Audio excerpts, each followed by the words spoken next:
ประกายอภัยเกยดิงินประกายพันนากจันคอมปีตูนีจุบลีกินอุบนาหุงและพาเตโรซีนบอนจาเวนจุบลีจะไปกันบอลกินดินนะเฮอีโปรแกรมเดียวเขาตูนิลาฮีอาจารย์นิลาฮีตานทำคัดโปรแกรมจงอินสาวจะมินตินโปรแกรมมาดูเปเจเดียวหินตัวฮีจุบลีเกลหอยน์ลาขันหินสาปีดิงูอมอนะหินสาใจใจอุเลพาดหันตาวในฮีโปรแกรมวาฮีคริสเตียนเชิร์ชภายก็ให้ดินหินอมอหุ่นเทตาโลจีวิน local head dikan pupu zamle nin phajo si ham do na taw na in nei pi dingu aman taw na in nei chai ting le labung phai mol ho bunga pu na ni nei dingu am ho jo ting la thupi pu speaker la Jubilee speaker pa ko na ni ngai pe dingu pichip thupi hung ti chai ting le secretary report platinum Jubilee secretary hung in tin abanting a special number nu ngai zahat alkunman baptist Charles ta san cha ke din ke khan na pui committee aku na te han hi chu tim le ki pa thu sei na platinum Jubilee committee chairman in tin abana report parliament min len Jubilee thu ching hin tin Jubilee kin kum khana central church cha sa pun lap khai ha na pu jam plun thu tu ho sapu hi chu tu ni ha ki man cha na gi hin tin tu in quel ho pathen wa chela sa ding in pha ni pitawi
tao nó mong về cái gì này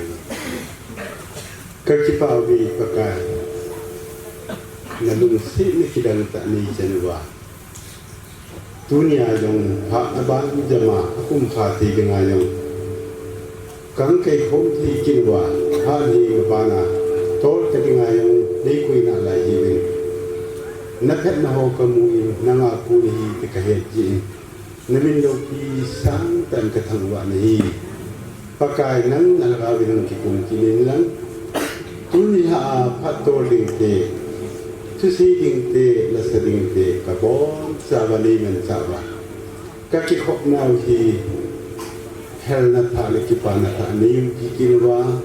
ki pa thano ta bui ni thi kam ta na bui ni la ka se ki ni wa ki pa thu se ya thang wa thua ka pa kai su na ko ma khang ta hi amen phai mor bapti chal so aku na pathian wa chai la ni ngai dun tin tu nam ho cho mun kilo ding in pha ni pi ta we Jesu nei nei lu na ki dam nei sit mi lim te di sung nung pin va chai nan sam te sao hi te va chai la van gam hi lu ti bu le ki ki pa no ma um da le Jesu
phai mol ho hum hoa kunin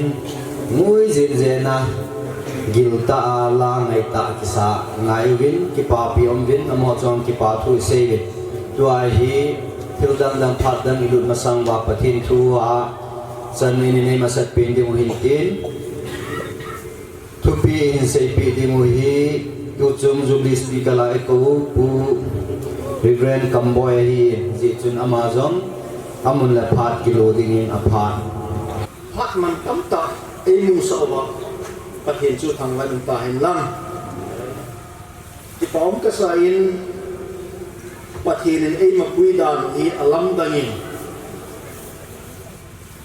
và núi bùi na ipi ấy tụ điêu hầm dòng thì hello hiên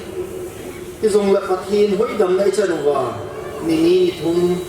cái màn chợ nào vào thì là chúng đã thấy là leo tin ngập là leo dòng leo hè và thì này bùi vin chạy là ni hạ chẳng bị hung tao vin cái bao ông cái sáng và thì là về đi thằng vào vin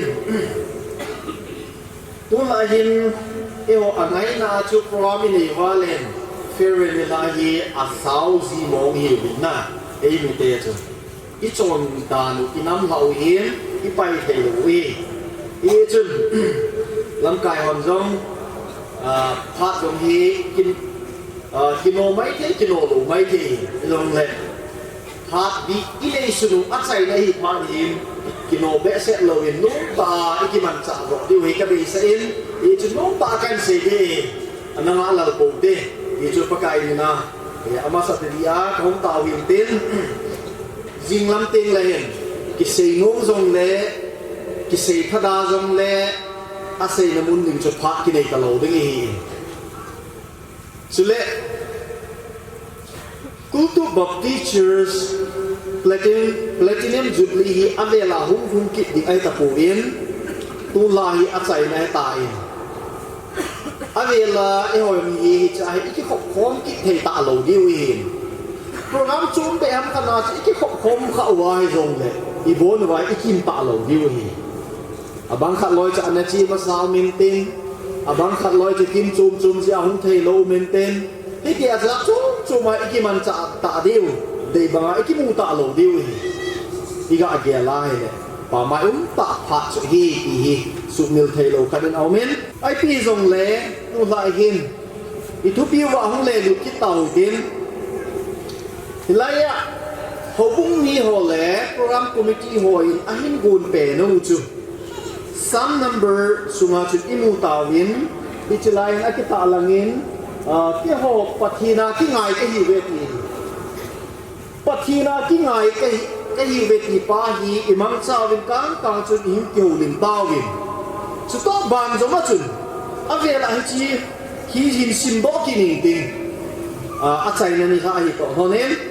some number som nga le gu sang li na chu a tu sei zong ta wa choi jing pathin ki chalo hi lin he che pathin zinga hin ka ki ngai je ta sa mi hin I a lo the ing ham ye ai tu la a baseball di ai lo ipan sat na di wa chun tu la I kyo lin na di wa hin I ham ti le hi chi isai ban zom wa chun Krista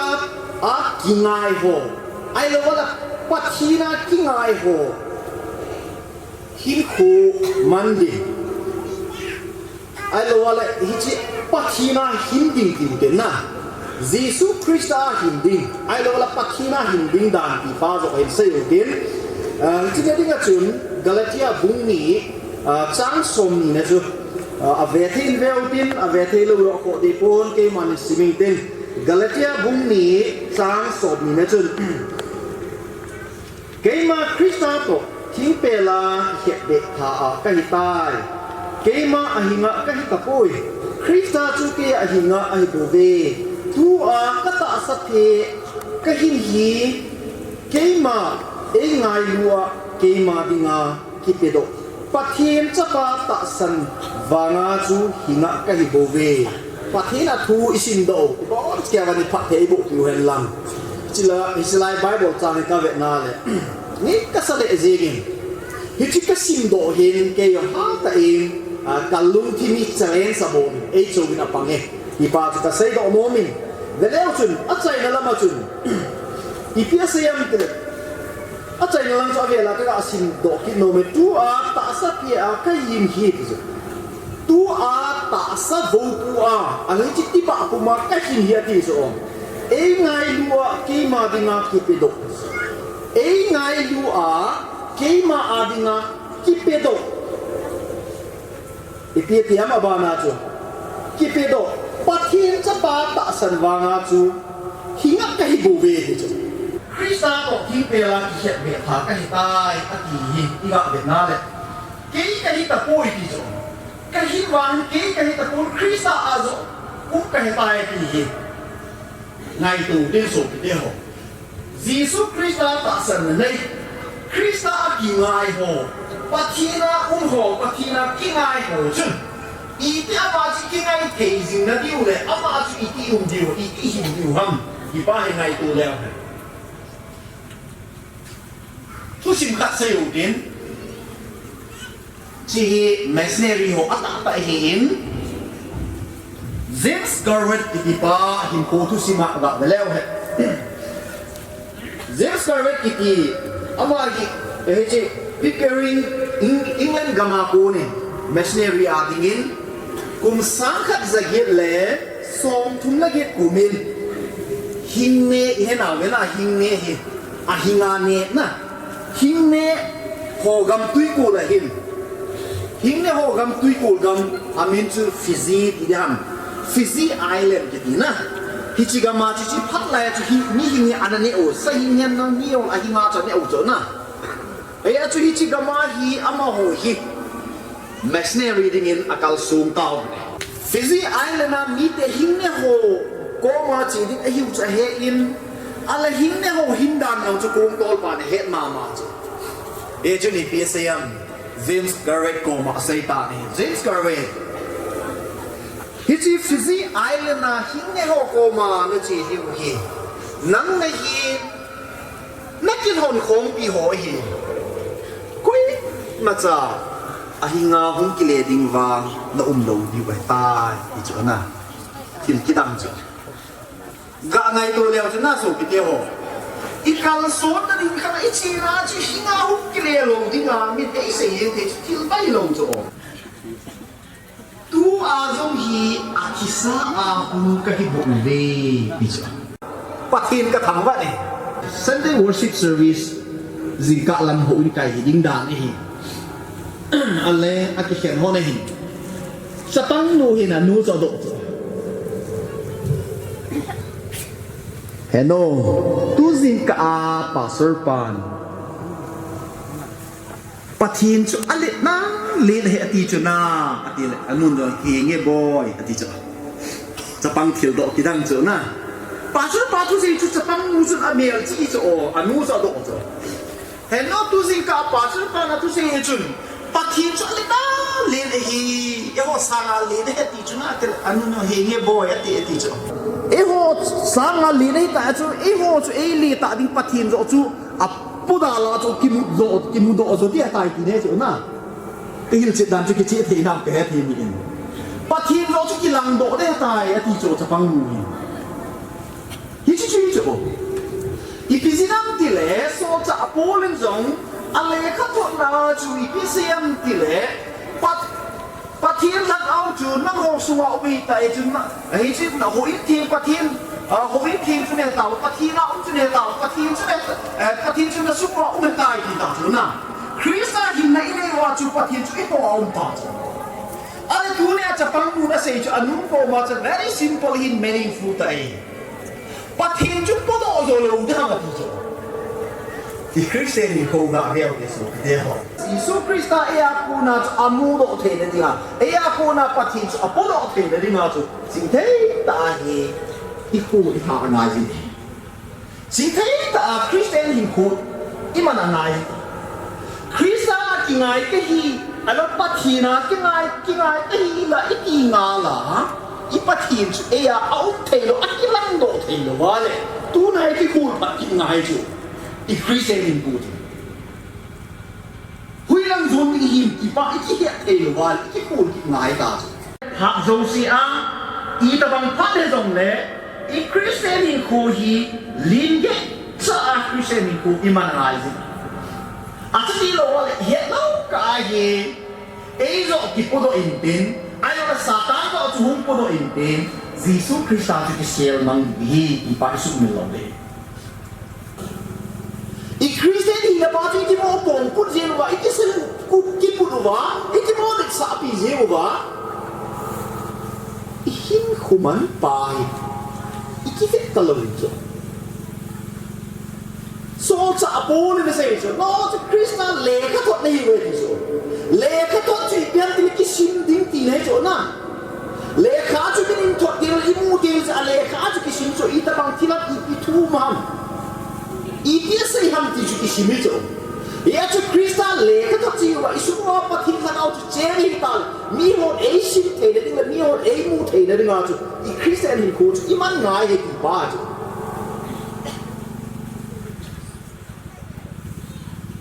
Tan peta ave. I Krista ni ko ai. Iti umam di ba he.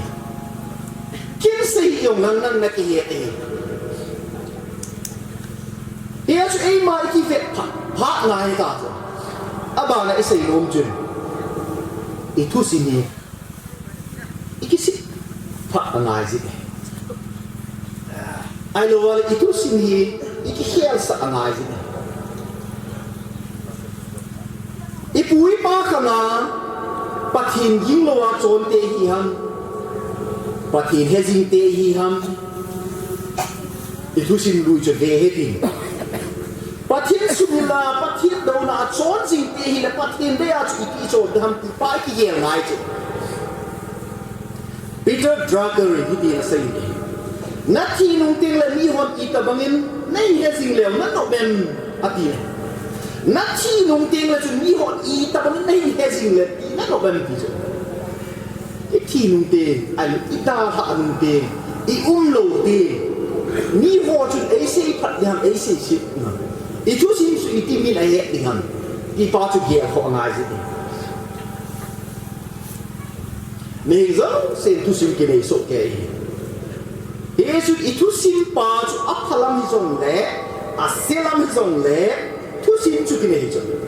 Yesus itu sim batu itu hial sak dihan. Americana mi vom hole mi kang ho tu sim leo kat se leo.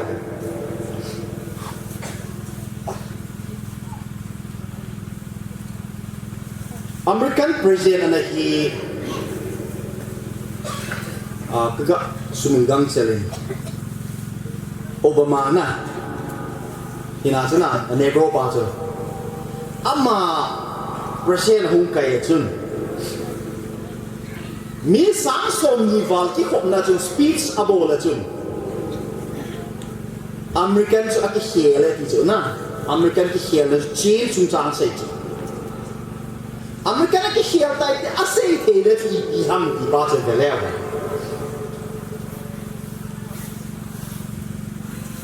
kum so ta masangin American gama Rose Park ti numai kum som li val de nunga kha au mi ne ama nu hi ba sa to bi ne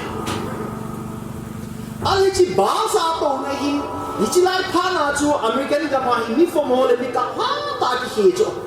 mi kang ho to na ding sit riza ma mi ko mo a chu ko mam khat ong ngai te ni cha ala ma yo na to akisai in la ngai so ta yo chu ni ding ba sa hong to wale mi kang ho to na chun to na sit khat chu anong in ama to ta chu ale kha chom khat ding a chu mi kang ho chu hung ta chu conductor pu na sei chu kum to na cho on in the teacher ama lom pu to no on in kia a sei chun ama lo be che pha chun American law chun dan chu aman ta dani aman ta in ama chu zil a koi ta hidan cho na ba si ot lo ji se a hi chi apa na chun mi from ho chun American na chun niza thum val zen hi ba si boycott abon strike abon ta ai la hi chi chu lot a hong che ta le hi chi lu chu a hin zo tan tha bo na hu mi ale chi lot chu aban ba a hong cha le chi lot chu an zo ta hi ka hong che pha chom khat zo ki ni ve ti na le Martin Luther I have a dream man kita chu na American na mi from le mi kam ki bol na cha he ya chu mi sang ta pi ke khom dal hin ke man mang ka nei ya an sai ta an cha ban ba na hung sa la Obama president hu chu na koi je a ko na sa American ki he ha nu mai nu a ko na chu na anamuhin hiel sa chu numei nunga khana kuna chu basi nga kuna aba para hung chala mi fom le mi ka nga kuna chu hitia chu ki hiel na an pulu na American na mi fom ten cham that na so hi na mi noi se na achan naw mi noi nunga om naw pa chu ha ka nga hung the Naleo ke inamu ki hiel the de nga pa ipila thiam I insum ki hiel de nga eman pa iti la de ham I khosum le I vesum le hobum sum ki hiel the de nga chu pa iti la dham ti ngai chu Krista chu mi ho Krista mel chu mi ho an mu lo the de nga chu pa iti la de ham hin khoi ti man dam Israel je za e tu sip chu ve ki le wen le pa hasra le khang lai yong chu Israel le mun zo ka ti zong le ti ta nge ti ta chu na Ami dia dia panala Israel za te su gama ding te so cha do wa atusi mun ki hial te jo na Ipia nei ma ni bo te ning jo I vet mai jo Hen ei ma tu si ma ku na mi aki hil te de ding le min an zil do te ya min an vet zu te ding a hin ku iman di pai a poi mo ta khan le ai lo la angai ko ta ka hi ti pa su min bo te ken ar ken fil ki ti na sei na chon I se am ti le sa te hil na ding a man cha pha pen ine yu chu a vet zu te ding I chalu I khan chalu I sim sa pao ge ti chu ni se aung jing the I chom na pao ge a he ti chu ei ma hin ko chu mi hon an vet ju the ding a chu chan amu the ding wa I vet sa the pa chu hi ti chu a thu pi pen ta ve leo he in suma yong chu dunia he I pi son pao cham to sen chu dai ho chu na het bai lam pen ta chu ai a sia to la ano te a sia to e ti win Sakia pisa la no sa le ti I pi sei nam chu ei ma I bo dan ai ei ma I hin dan na chu za ti o chu hin de ti nei chu tu ni pa lo hin ta a ti de po ne he zong le I lo hin thei ne di na chu pan I ti la tham ti pa chu an I Christian hin dan pa chu pan I ti la le ni lo kim le ti ya chu I de ham ti pa chu ta Bitan ta he an nga pe na ahung ki ding hon nga ho ding a vet ju the lo tam pi ta nga dal gol hang yong chu ti ma upa yong chu ti ma hausa yong chom lo olam ka yong chom lo social worker yong chom lo officer yong chom lo mi tham yong ki chom lo a hin khor mal je za iman pau hin ei go hilovin inam ikusun evensun e ho bung sung ha ta su sira ato kai I pa su min lo de lam kai ka hi pe na mi vet ju the yum lo wa de apa na hu ki ding lam kai ho chu ei chan cho ai tho ki tho de I pai su min lo de te ka ding a chun lo hi song le ke in sung thil so khat ga sei le kum khan hin nu pa ki wa nga chu nu pa chu ki mu phun lo ki da lo zo na ki mu phun na chu jing de nu pa ki ne cha cha lo ka ki mo na azin the ki mo mu phun na yong da ji lo zo ni la ka de leo ka de ka ki mu phun ti mo ni ne la ka ma hang de se ni ki le ka se si zo a se si na le e chu pha chi ta sa ta chi bang ta Sayan ham yung kia talo yong chi tam kia talo vi khat vi ka cha nuwa li nuwe tim cho he ko mon ru ma ka to pe ti si ta bong ki phom lo hang cho hang lo han chu TV remote he ala a se la tel de in cho ko miss smen flo la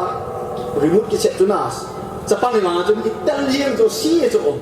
spa ka kan nuwa dong be sen ka ko boy ki ka ko pen ka ko ma ka din sa Ibola itu na siasi ham kadela kaluha nga le ka siasi ali bola na luhan mana na siasi ham kadela he pa na khat bia ti ta chona ka nu to na ki na ama na chu na siasi re ti cho na luha na siasi ti cho na ya ji ama so luhan za siasi ta kyong ka luhan za ka siasi cho na a zui yin cho a fe zui te I cho na pa chu cha pa la pa yin cho na Isa pa na ngam say to say le o no cái gì thế nàoว่างี้อาคิบอลบางอาคิบอลเบกินาเลยที่อัปโลสุเทที่บ้าจะตาจ้ะกินาอาดานยังจะคิดง่ายตาจ้ะนะกูอยากบอกตาจ้ะอีชนน่ะบ้าอีจ้าเต็มไอ้เฟกจุยไปยังไงที่ไปสุดมีเราเด้จู่อาหุ่นคิดดิ้งจะปังหัวไอ้เราเลยอีจ้าเตะอีนาวเตะอาหุ่นบูลังดิ้งมีป้าหุ่นฮีดิ้งมีนูฮีดิ้งหัวจุนไอ้ชนน่ะกูน่ะอาเด็ดจุยเทเดียวที่อีปีบอลแต่นะทิลพาลัมโดดิฮัมทิลเซียอากิมูดิฮัมยากูน่ะอีเดียมอากิบอลโอดิวาจุคู่ดอกไม้ตาอีเด็ดดอกไม้ตาอีซิลดอกไอ้จู่อาโมดอากิซิลเลยเทดิวาจุพี่ตาจุปันเล่าไงตาจุการลงที่มาก็สุกมิลเทโลเลยครับบุกก็สินนาก็สินโลจุพี่ฮัมติเล่ฟรานซิสโกเรลที่ป้าทุสินีการลงที่มาตาเจเลสโบลาปังเออามาเนี่ยสิ่งที่พี่เสียมติเล่คุยเลนูนะคุยเอลิซาเบธคนโตมากับปันไลน์นะที่คุยเอลิซาเบธคนโตมากับปันไลน์สินสินะอันเห็นนะถ้าเดทดิ้งจุดลำปีจุดไหนเนี่ยจะแค่เอาเหตุก็ฮัดดีเจนดีจ้ะอาฮิลาปัทยินจุกันนิลโจเทนโลดิ้งนะที่ปัทยินจุกันนิลโจเทนโลดิ้งกับป้าจันกับป้าโจนจันจุนที่จะสิน่าจะไอ้หาสาเทนโลฮีปัทยินกระทั่งวันอาป้าจุนปัทยินกีตาหินโคมันน่ะกีตาหินโคอามันนะโหจุนอาจะป้าจุนอาเกลาเฮเลอาป้าหินโคทุชิมากูนาจุนกิติลโคนาเนียจุบังลูอาสาเทนดิ้งเลยปัทยินสุมิลาหินโคอามันเทนลูอาสาเทนดิ้งอากูนากิกางเสดอฮีโซดป้ากสินด้วยกิดังกษานปัทยินกระทั่งวันตัวนี้เห็นมีตั้งโซเห็นกิเกียลเทลจ้ะ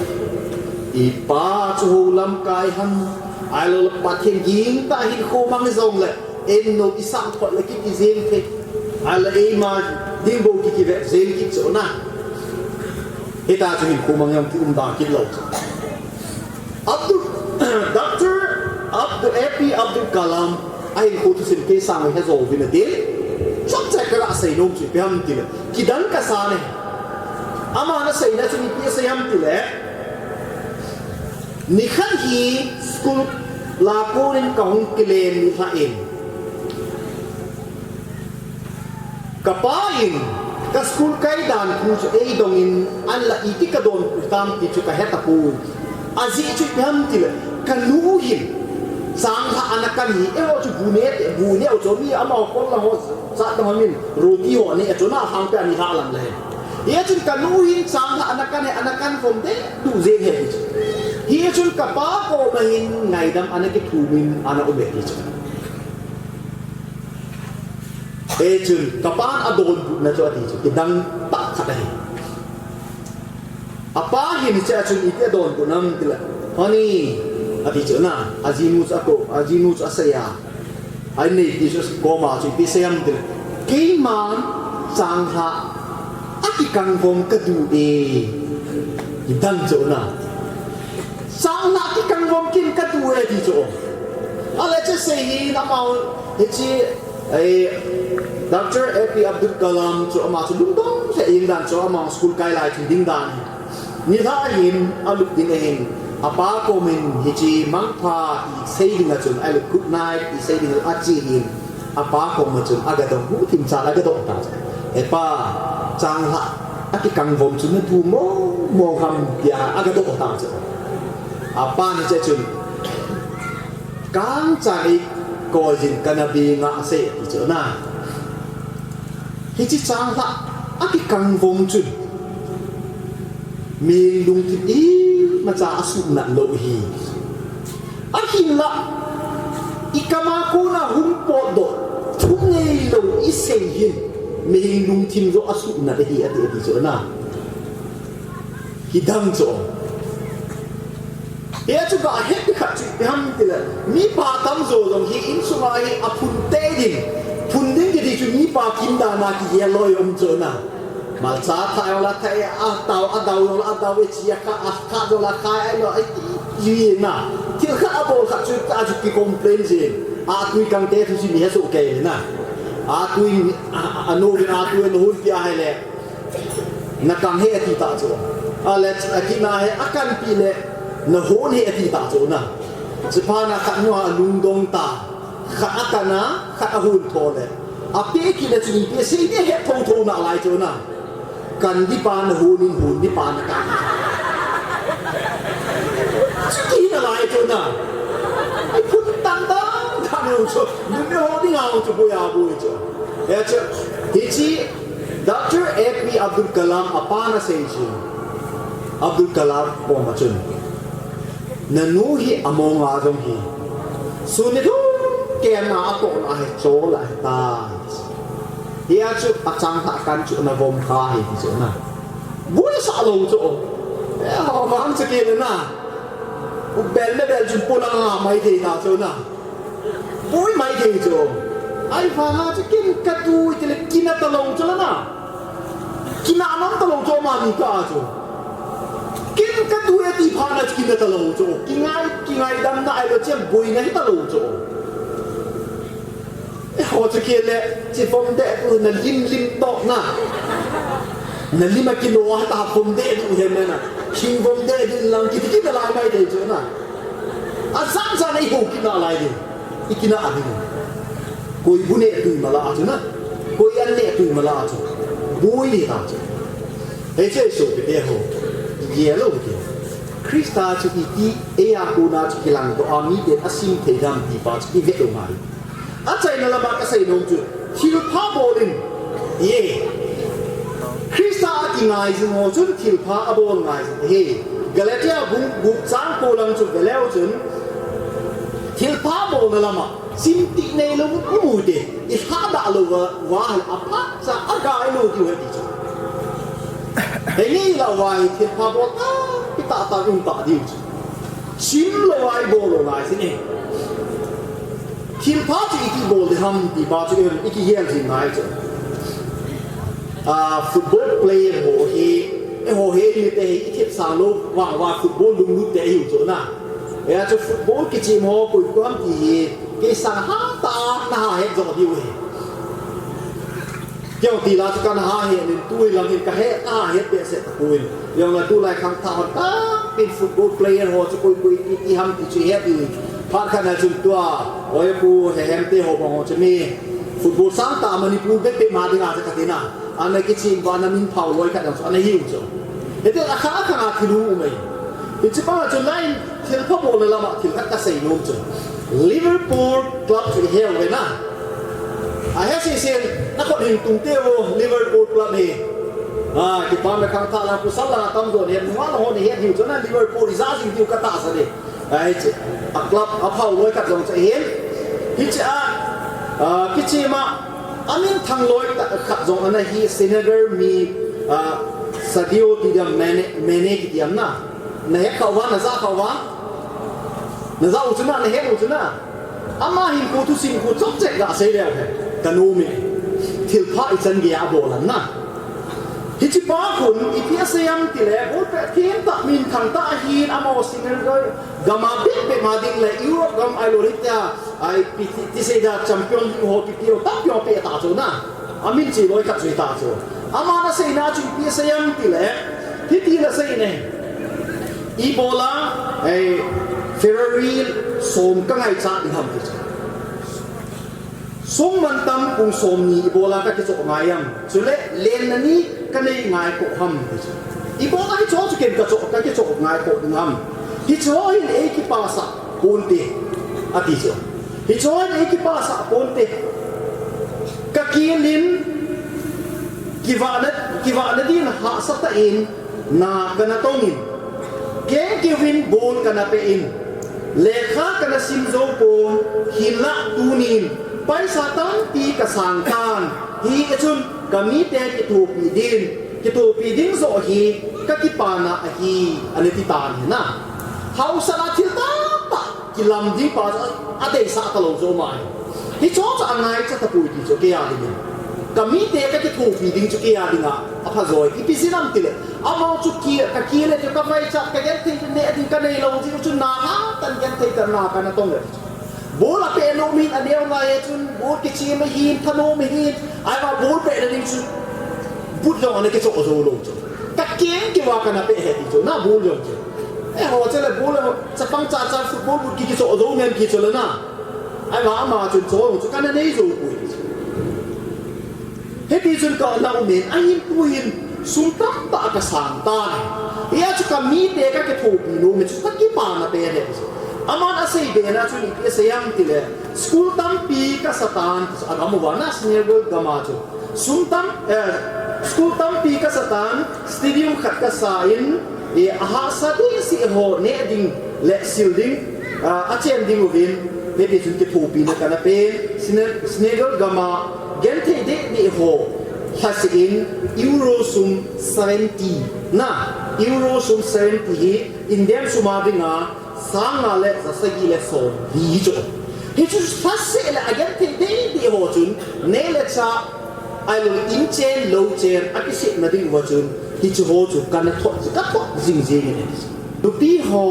wa ta ji ho chu ai fa nga chu pastor pu ati ji wa dan ka som khan zong le som ni som thum cha zong le ka ti na sa ana don o ta ap ji man tam ka sa ji dan kala nam ji lo chu ai vanga chula min nai lu tai pi zi wa chu la azina fil ka bola ji so la lo dio ha ka sa la dio ha ka sa ai chu a sa da ul so lo gen thai ta na to so ava a thil pa bo lo na le pa thien anai lu na pau chu ka he in hi a chu ke de lo pa chu chu min ka ko in pa thien na tong no ma hi ve ta ka la azin pa thien ka thang wa zo ne sim kat achai na pena in sei tin du ge he win van no ya me hau sa pen ta ai ama hi i chang dia hau sam ti chu ki sang he zo de i sim do si de ama hi ni pi sa yam ti le ama hi ado na wa chu nan sanga van no le si na hi a hau sa umam ti ado wa chu ama hi ni a um le ko ham ti ado wa chu a tu sim sa sei ta chu na ma hin ka vai cha lai tu ta bang din mun ka hi ma sangin kum som la ko ma sang hi chi asa ya ko na ham ai lu pha kum som la ko lang ma sang zep chu ti taw te na ga ai te ding chu ku mi ran khat ma sang na chu yu te he che hin ke yong New York na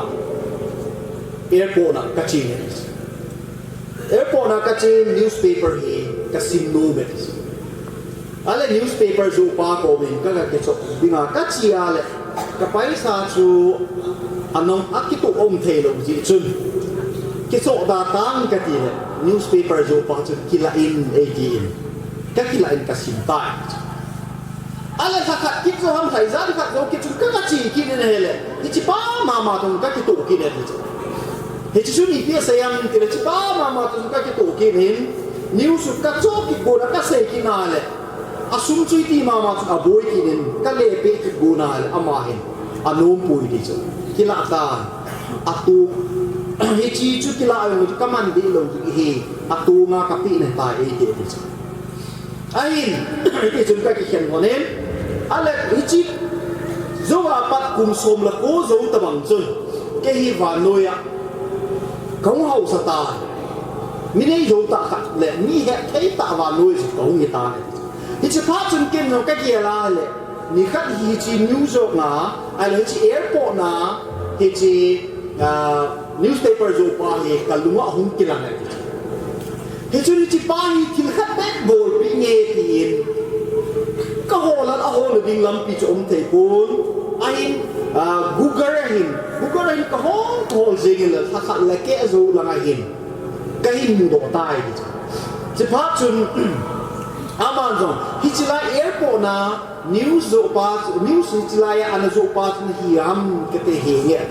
sorry hi chỉ là newspaper zo khát về cái kila chun na hệ nam cái gì à amai khát về hi oi ni về đi zo na khát về cái pin này oi ni về cái pin này hệ đi zo thì chỉ phát chun kim rồi ama hi chu cái hết chỉ phát chun ipi các xem thì lẽ ipi nó để làm là thế để xem các bộ bị để hi các bộ bị đi à các bị đi các bộ bị đi hi thì nè ta ai chu van noi hậu sẽ bên ta chu sum na pai điều ta lu chu boi ta lu chu na để chu na ma ni pian gon nam điều ý mà trả cái hi lu la ya sorry nãy hi chi nei bol bị đi chu kiến tì la cái na bol bị chu ki kon hoi he boi ti anu ta he đi chu ipi zenam ti le I macam kan ni lo laya newspaper zo mai cái hi laya tu kakin kana ki thopi the na hi ta le tu na tu ana ni chu me gol nei ki thopi bu tu a values a ki bang ta ko ti anom ta he ti zo na be ti ma bu na ka sei dan tu ni chu anom ta ko ti zo sumi ya pe na la ya pe yong le sa pa hi ade sa lo ta ai chu pi ram ti again thế à bé ta mi à cái thổ dấu thì à cái thổ bị dấu thì ai lệ tu à chú à mà anh hậu sẽ cái mi cái thổ bị anh hay chắc cái lâu rồi na thế chú nào mà nó sẽ anh sẽ à cô nào sẽ chú cái hậu bé sẽ ai mi cái thổ bị cái bùi gì này chú thiếu thabo là đi ngay lấy lâu lên ý bố là thấy không ý do không mà ý class à chú bố ngay đàn ấy còn cái gì cái hậu thế lăng he chỉ tiếc cái thú bị hen lăng na ai lấy thì cái bố là thì loa cái gì chứ anh này cái lù rồi đàn chứ in này khắp khăm mà ít rồi khắp khăm mà bố đinh pa thiếu thà ít bố là rồi ai chứ api ipi phật lệ ipi chứ atam abom pa chứ atu pie bún ipi chứ advelu anh he apan na om hi pa sumin po den hen pati na cái ngày mi ten ấy mà hin cô hi a hi Giêsu Christai podo sa utin mi hon a hin sim thei ding a hin mu thei ding a chun inu ni khanu I chon naw ki ve khanu tin lim ge chan chon nu tin thil pha bo lu tin mi a din pan lao tin pathin na I to naw he ki ba he sunun lo win pan lao tin ti sei do lo mu hin te pathin is a thu sei to kam khom e bon ke wa di pha thei bo pi taw ka ki pan ni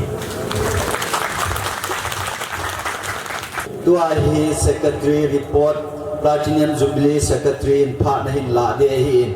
ama ang ki chai ting le wa chai la khat ta san cha te din ki khan na a pui ti tu ni la ki khan ni hi ta ki hon hin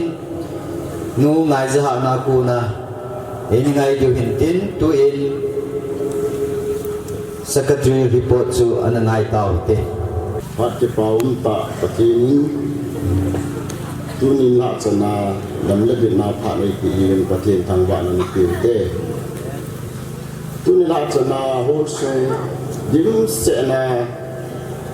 area song a hong bung tina hung ka song a yo se thua a về lên cái part thu kan sei na he secretary report hi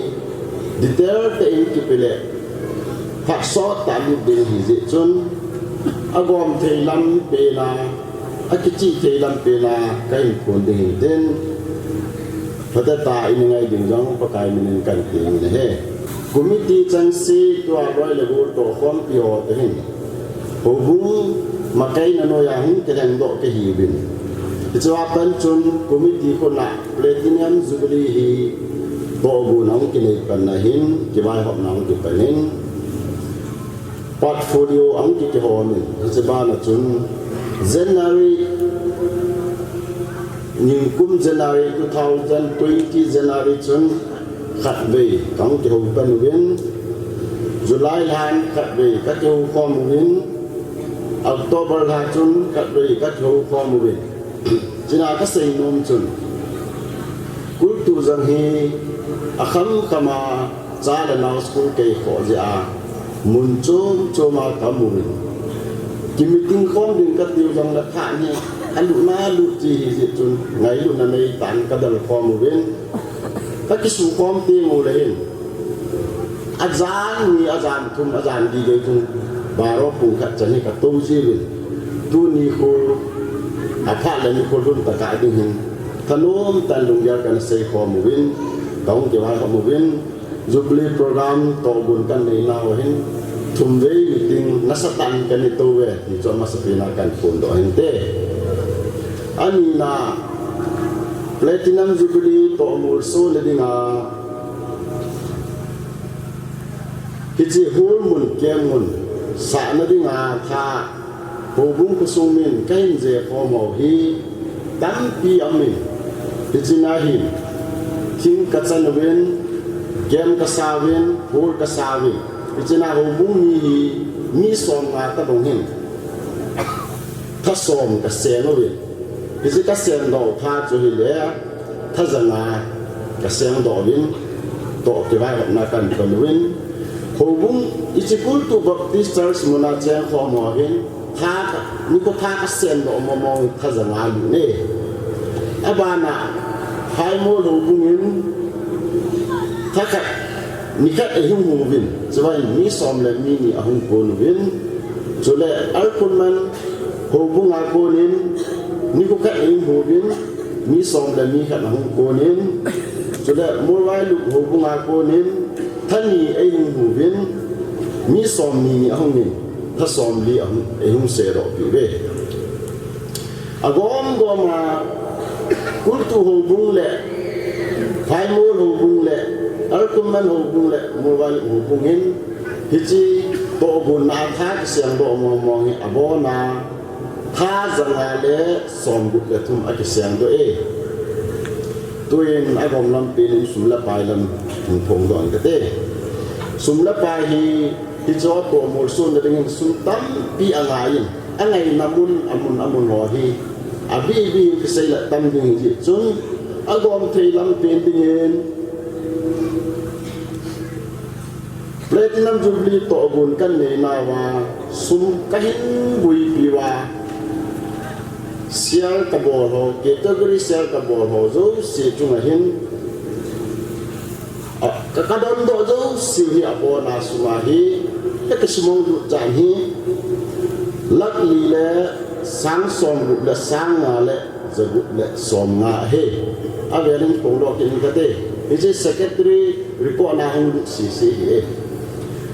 lak li le sang som ru le sang nga le zagu le som nga hi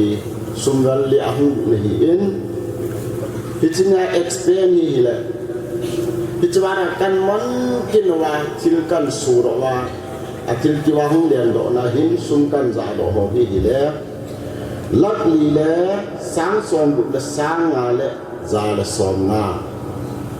in bia se ki tate lak li le sang som ru le sang nga le za le som nga hi kasumong ki no din tu hi case in hand tu secretary ko na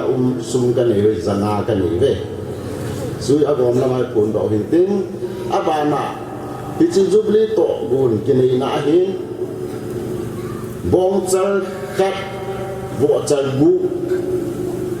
income kanai win bong chal khat le vo chal bu to a cha ku income hi hichin na hin bong chal khat le vo chal bu le a cha ku extend gan cha kinai hi chu agom nam pina tu ni la secretary report akitu thei pina hoi ti pin na gom man pina kai photo na chan chu tan de ka ke to ông zo sin jong tu chung Jubilee hi na bol hoi win sa jong aningin an ne jong aningin anu me ti hi na sei so keo hi na chu tia la lung thim la tha la sum la pai tam ta anu le ti pa chu agom thei pina jong answer chu isei do no mu hin tin tu hin nuha han al kumanin pathinwa choi lai hin sa pi vin tin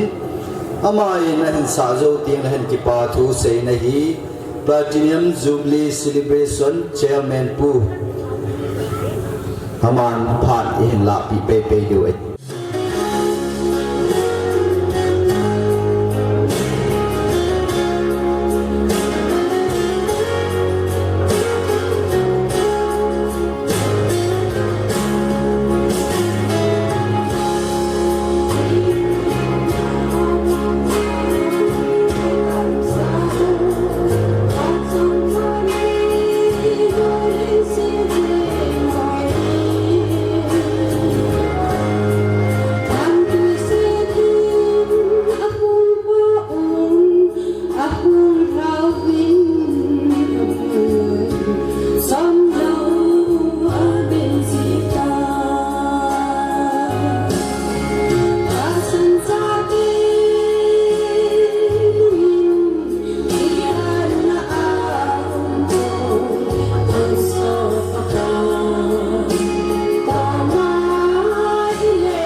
thing ni bang gani bang do ti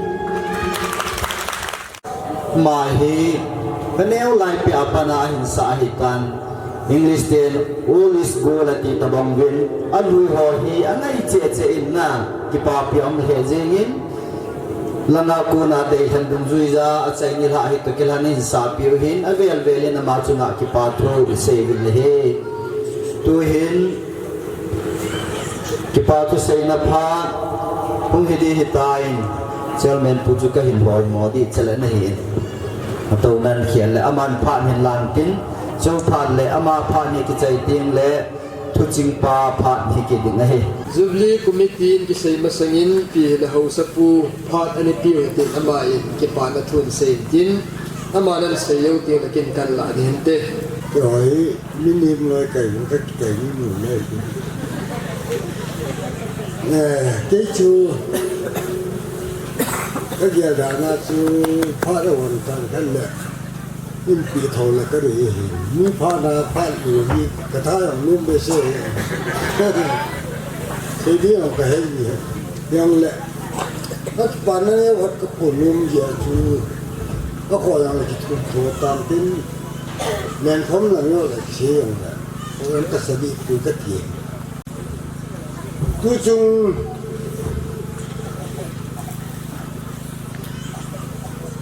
Jubilee bọn nào vậy cho thà gì nè cho họ lệ phi nào cho họ lệ là ngã gì ai cái bỏ rồi có thiên nó sẽ tạo ít tạo nào ở sàn nào ít chung nào phải thấy bùi dài ít bỏ độ ấy ya chú như kiểu là có bốn độ nó về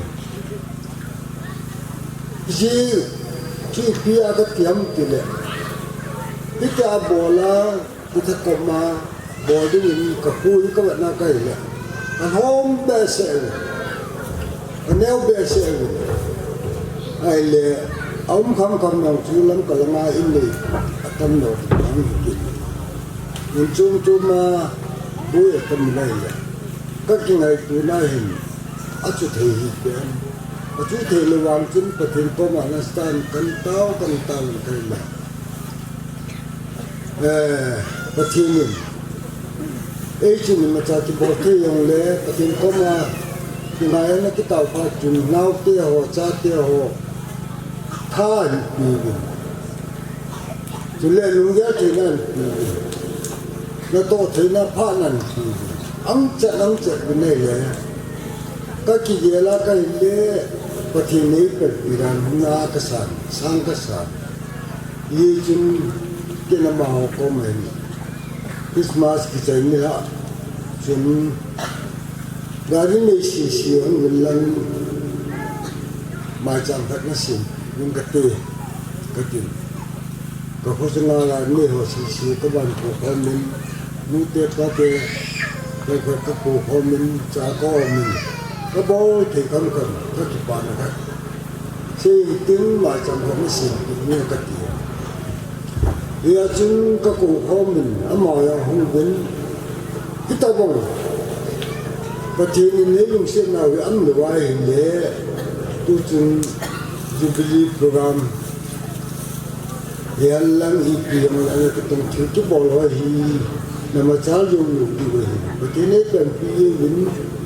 cái gì và thế này bấm mút đi về nó hỏi cái gì cái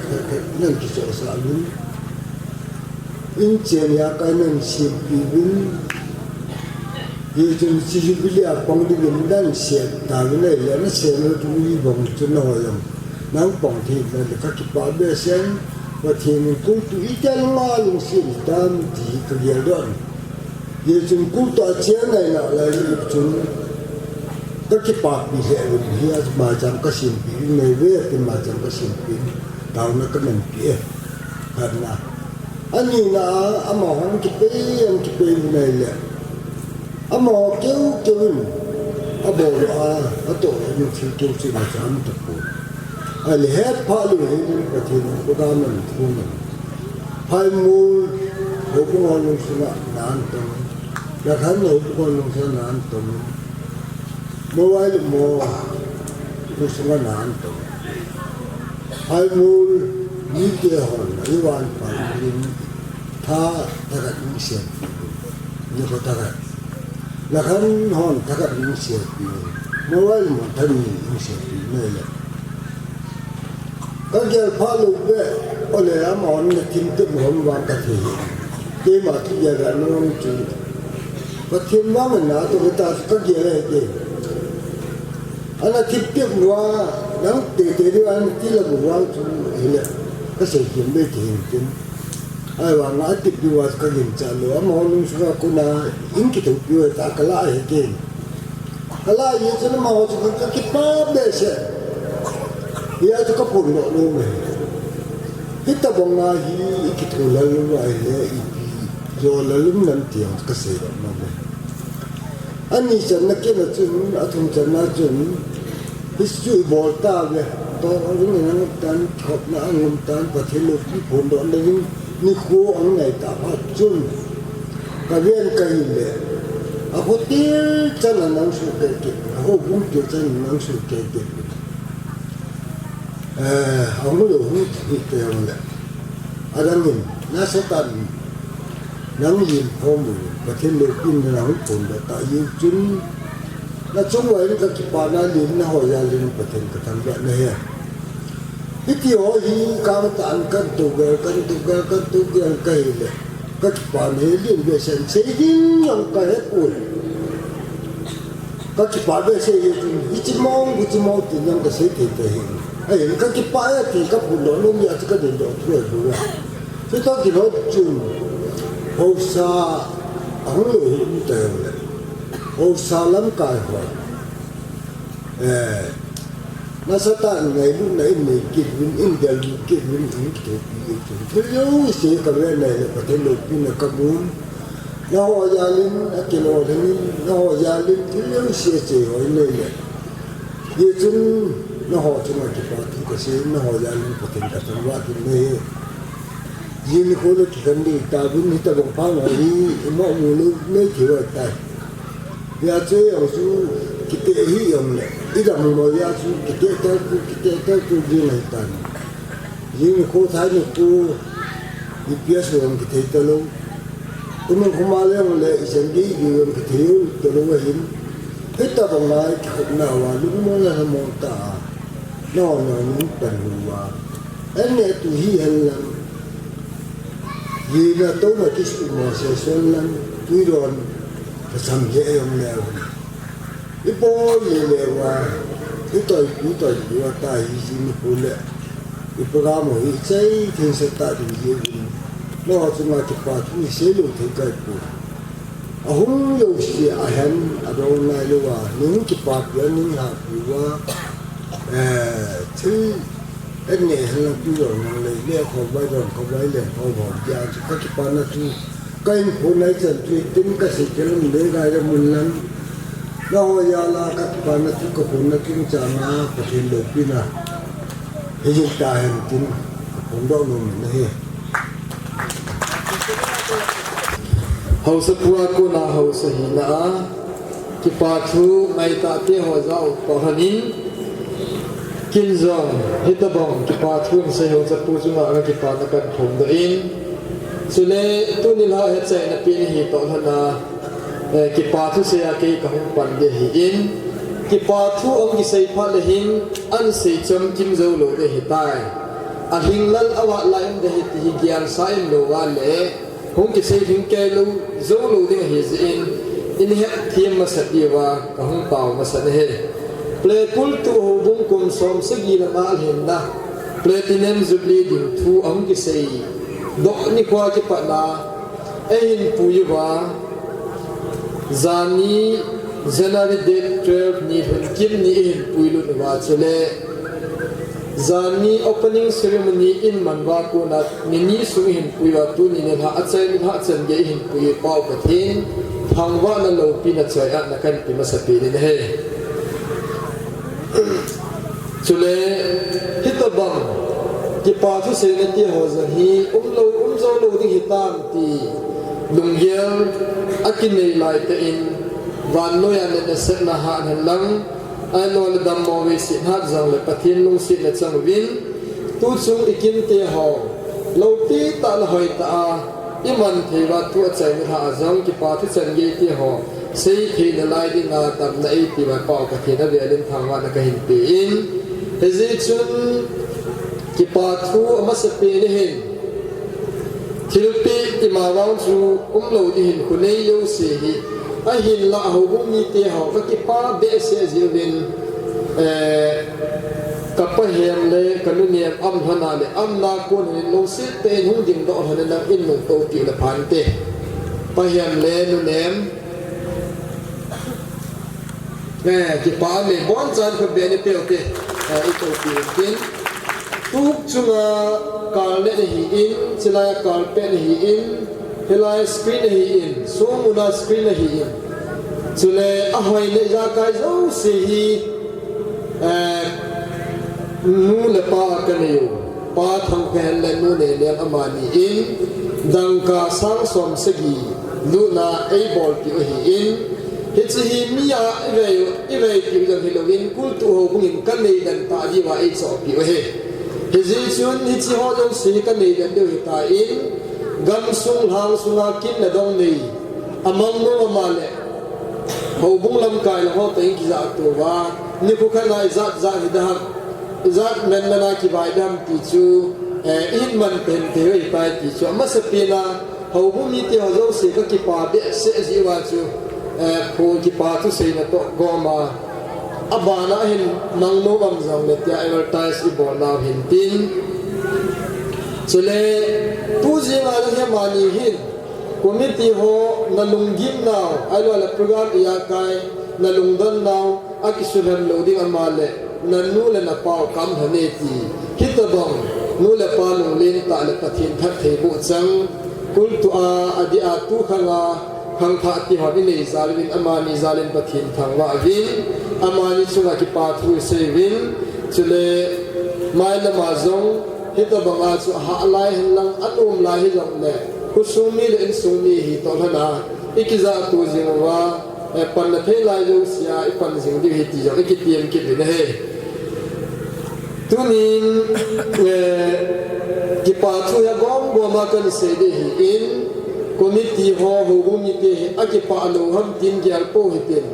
ahing ke ya sewa le so ta lu ding hi chun number 1 ding in tu chunga speaker hi pasal reverend kamboy hi in season tavin mitam ta jangum nan te hin la tu chunga hi ichanu mai hing to ang ki chen ja mai itu hi in he chun mitam pin ho bung tam pin hitabang Jubilee ho man aman nahin speaker la atu ain sumi atu acha ko no ma ko ding nei lo tam ta ame ahin la tunin kultu ten hitabang tu pa reverend khani nei wa tunia Jubilee ho wa pathian chun hang sam the dina ei ko the zalvin pu reverend pu chunga hi in aloi nu chunga hi ki pa thu kan sei na mani zalin pathian thangwa ana kan pi le he chun aman zong ngai lu na nei ta in apu te kho hi to hanin ta asalam lagalum ani gelin ngai lu na nei ta nei hilwin thuman tam ta ta ai sei do ki gen je chun committee ho in athu sei man je hilwin en akinin pha ana ki pa thanom ta in ha ki naw ki pa pi na zalin pun khat to kan sil pi no movin envelope khat to kan pi no vin hi chi ho sa pu in tin tin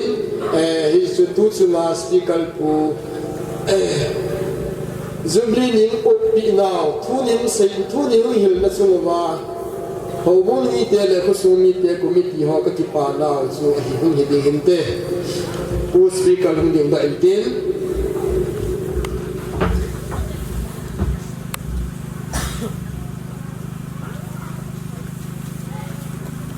tom go minute hitin aba ne chanu ngai hi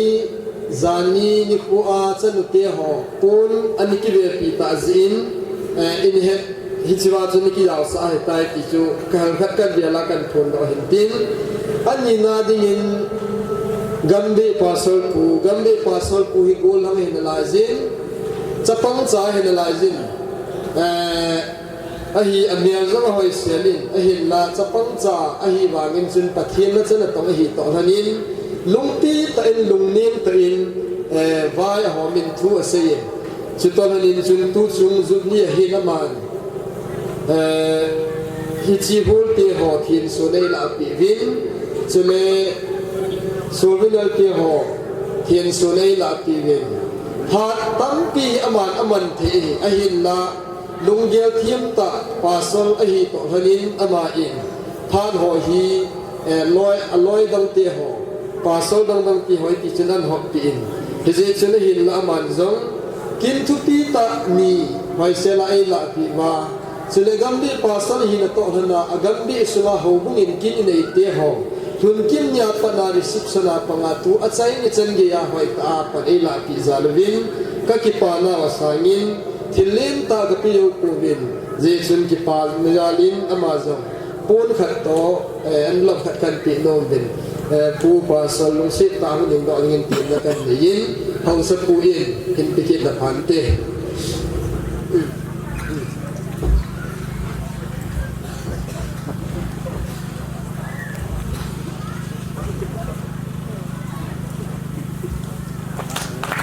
pu evangelist dil bahadur hi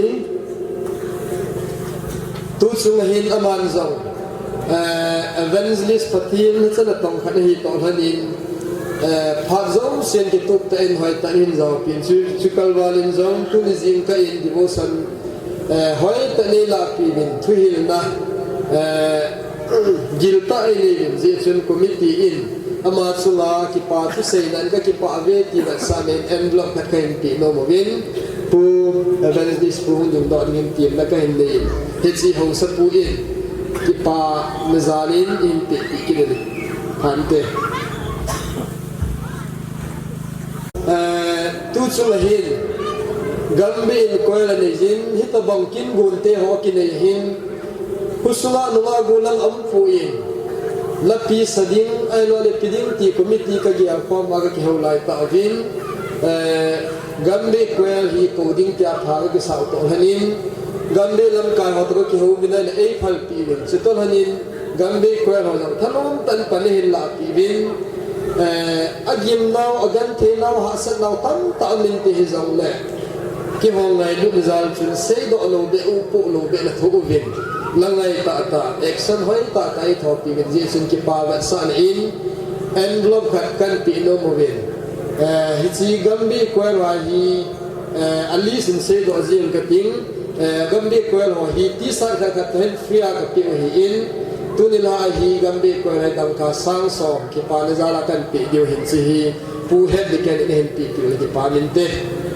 gambi kwel director pun ding la pi ding ven kan ko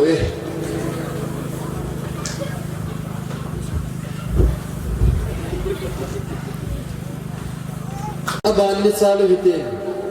video camera hi chu chung lin chung p4 director pat kaningan siu hi ama ka kani ki ho hi in a hin lama hi kin na dong ja kai atam nei a ho he zeng hi ji chun ama hung zo ta lo ding zin tu chu ma hin hi chi lilim loi pau nau pau hi ma hin gongin hi chun ama zong ki ho tu na to hana hi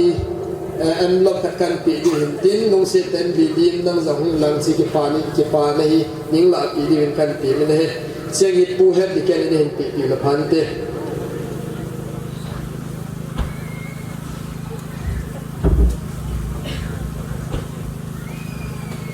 ki pa min aban ni chal tin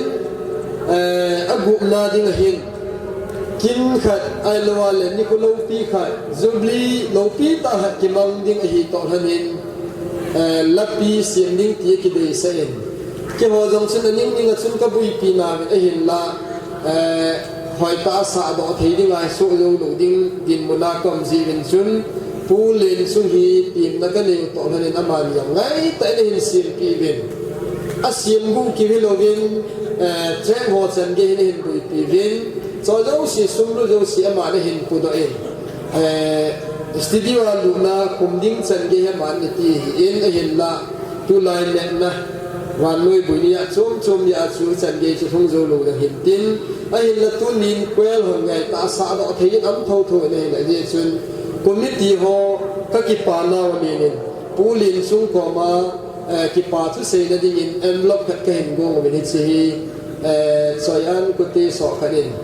là thấy những cái nín là cái viên tin envelope cái hình gồm mình chỉ ini phụ đút tí đi mà mình căn gồm mình đây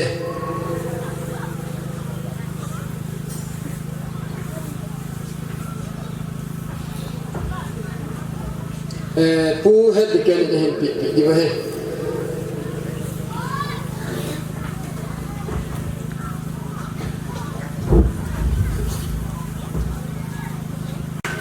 asagi na dingin tu chunga hi kin khane ki man le aki suk to yo phalen gom thada ki mu thu hi in anim aka ngai hi solvenal hi in program hi in benal hi in yo zo si tam ta amin kumit yo jang ha tan ka he na bi hen la molwai luma iso piu zam do ama hi ha ta kan man cha kan che hi in logo ho hi han lam ipi hi zong le ngal suma ma ka sim sa jiang wa hitia chaman ha ta hin bui pinja ma ko na chu mi ho ve thia hi hum do ka hi vin he je chun tunin ama am hi zong le ka ki pa uve ti la sa na blok ka hi go vin he chi thi thi min hung la ti la phan te a hin pi ding a hin ka pa ho bung treasure pu hin tin tin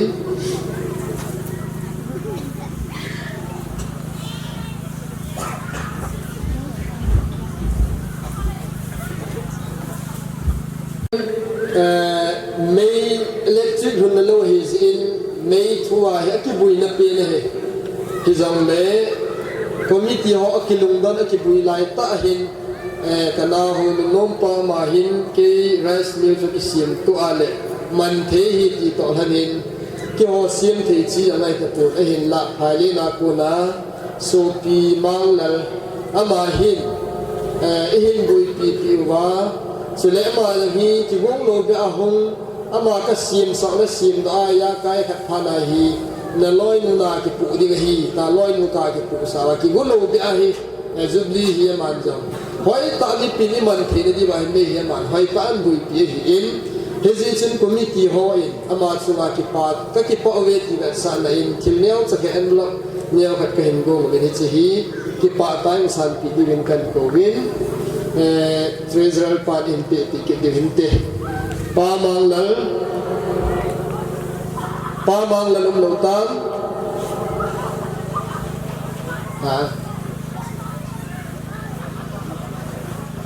lo wa le he jin dang hu la pi na zo le mi ki pi to hon to ne ama hi to email apel zat ni che ga bui pi me thin tin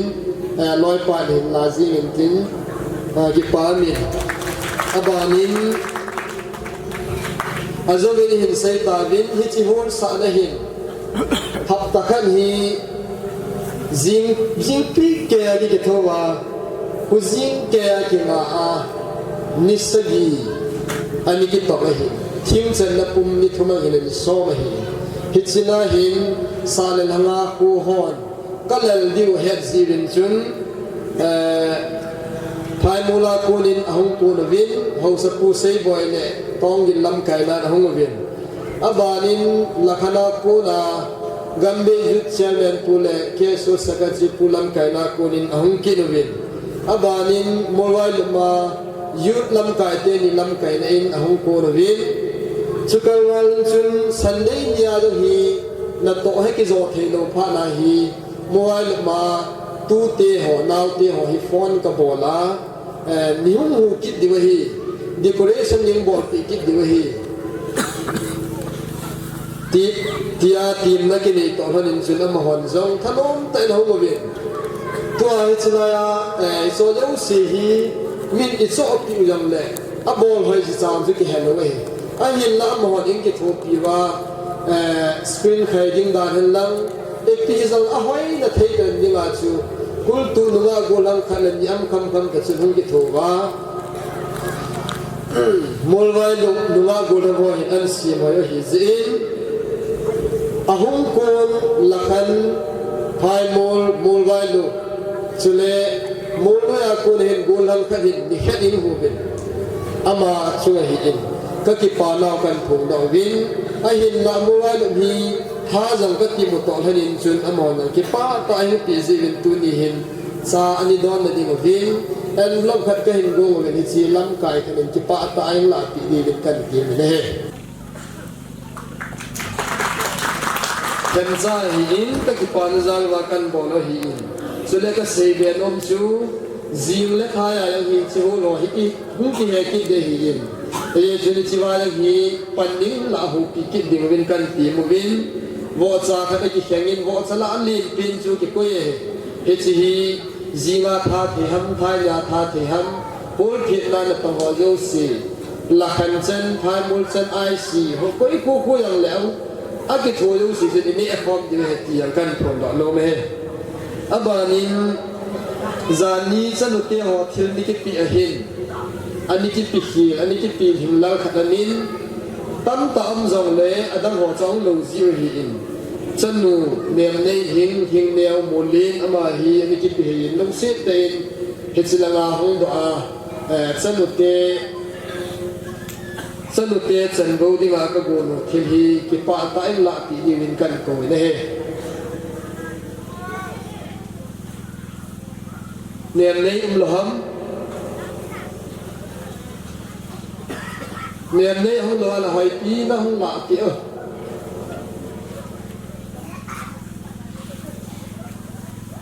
หอยปี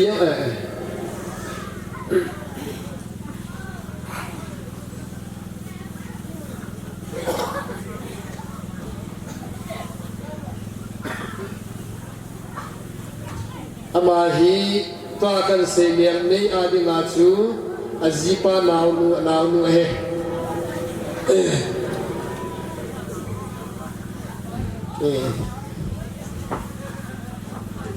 อันนี้กิปาพิวหินกิปาทูเสนาทิลปิกินในจังฮิจันจงหินตินคุสุมีเตสุลาฮีกิปาทูเสดิงตั้มตามเมวังคุสุมีโอฮีผมกิมินพาโลดีเฮซินอินเฮตทีมดีเป็นกันทีมเน่กิปาทูบาร์หินอากูปาหูสาวโจสีกุตินาอิฮอลฮางาฮีกุสมนักกุลาอิโมฮีอินหูสากิปิโยเกฮีอินหูบุงลำกายกิปิโยเกฮีอินหูจิจุหูบุงนักกูกิโกตีนฮีอินมิตัมปีหุงฮีจังเลตุนยาหูสาอาหุงคำลงเสียตาลังอาตัวคำยิงดินดอกดีเป็นกันเตียงเน่หูสาฮีอินอีเกเซียลังหางลำกายหินอาหุเสีย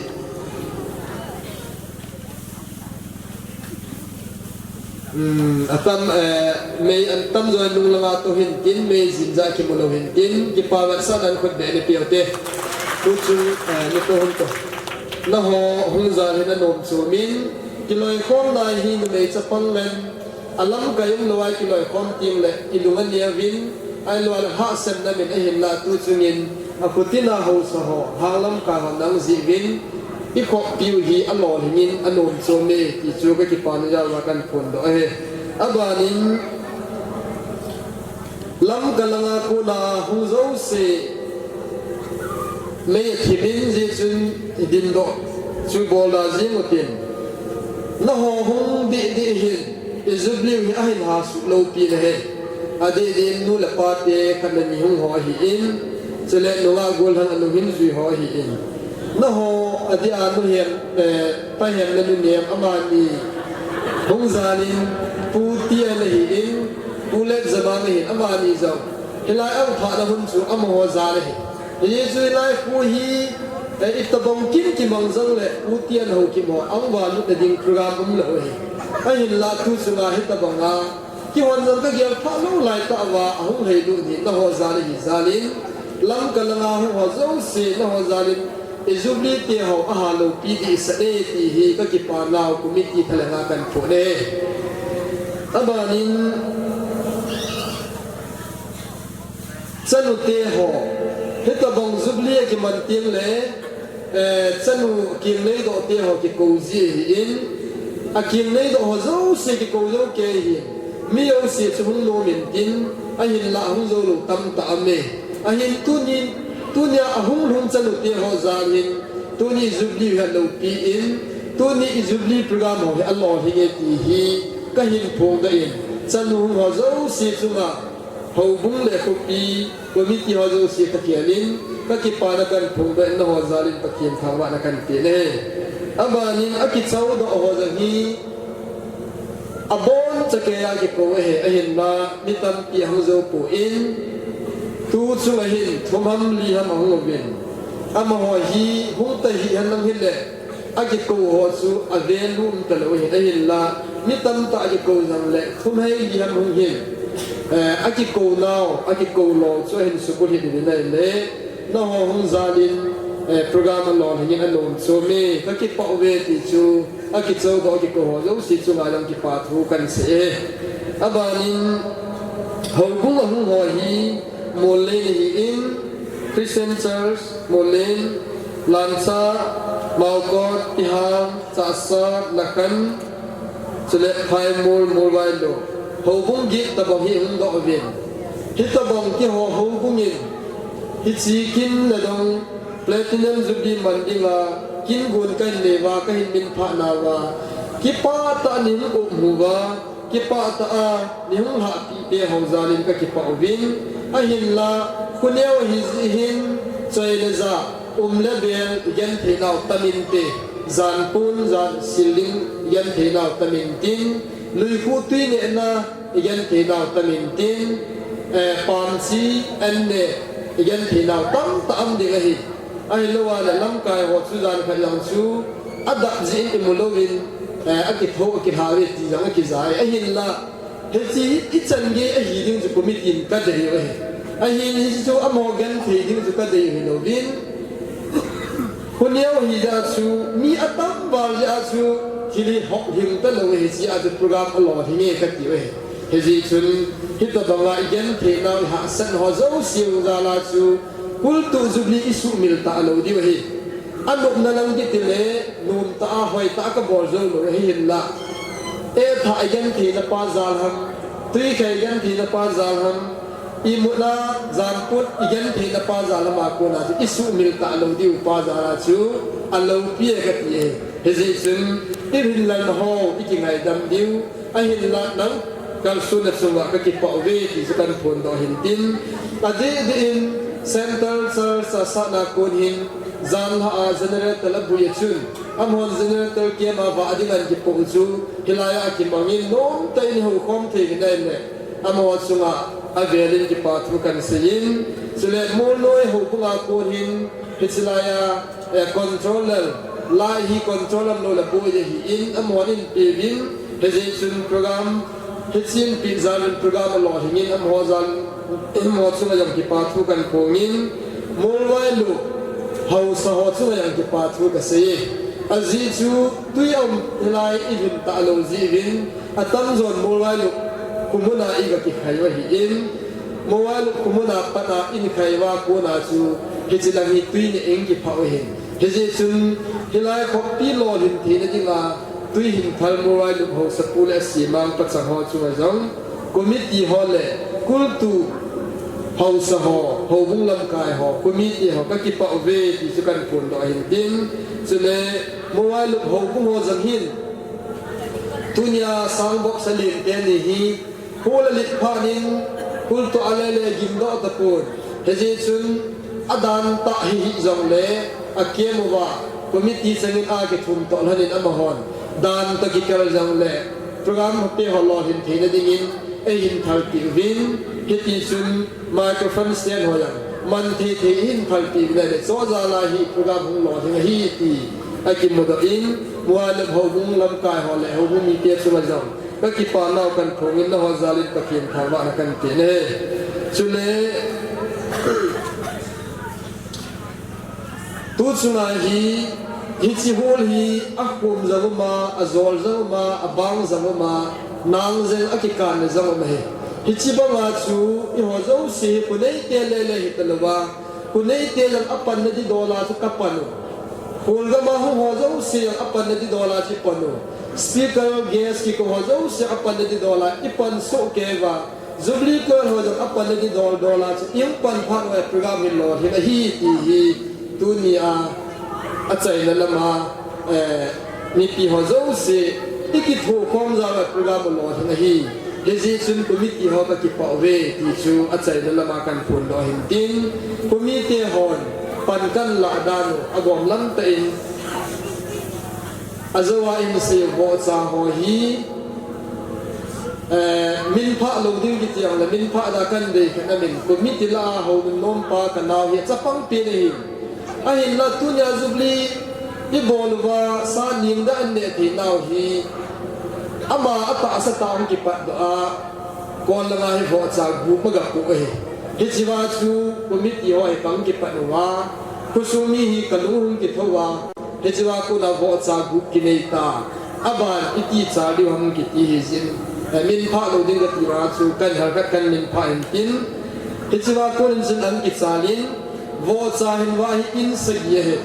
kan nahi pa jam du ho sate sukum sun pa te pa kam pu te pa lam sa te pa thang le te pa sa sang te pa min lu te ama ho si si wo cha wa apang he chule wo cha wa lo si si hi dang ka sang la na tu ring ga ti he he chi sang la tu ho chu nu ve nei him pa thang sei pa thang ko pa he mang pa thang min sei pa lam puli amo si si dang ka sang la nga pu da apang he chule he chi kal wala chun committee ho hin me ki tang ki me hi in hi china hin ho bung zang hin la khale sang la hi bazit kadal pa sa he amo an ki pa atanen ku do win ho sa vi ho hi bong kha da cho da diwa dang ka sang som tum ka dal pha sa win ki pa talan ku do win abanin pa thang lem ten sung ni te tunya compare ku pi pa ma hi treasurer la hi in Jubilee adinga sung Jubilee sung hi dang ka sang som tum la sa nga ai ku do pi he pa pa len sung ni te hin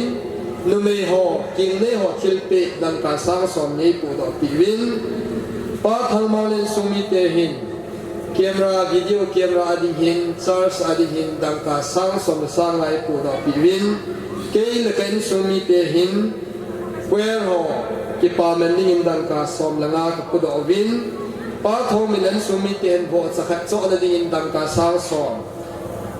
pa he min len sung ni te hin sol bin la ding dang ka sang som ni la sang nga pa ho ma len sung ni te program ta la ding dang ka sang som pa zam lam len sumi tian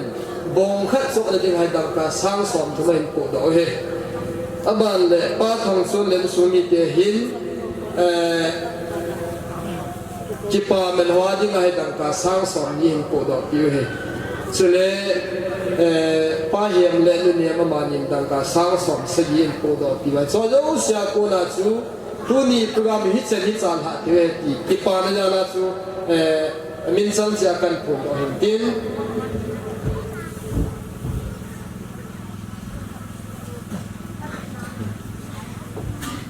aban le nu te ho hi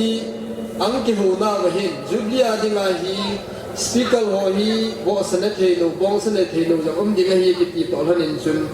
a cha a hin ba au hi chi wa a cha hin ba ho nu wei ko ha nu dam kim nu ning pha nu niam hing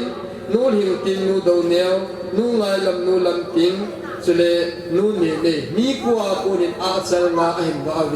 hi cho za la ko na du na speaker ho ai lo ale pastor ho reverend ho ne la cha nom ta ki sim pe hi zalin kusumi te ho hi a ong ha lo be apan ki la zo ke he ti chu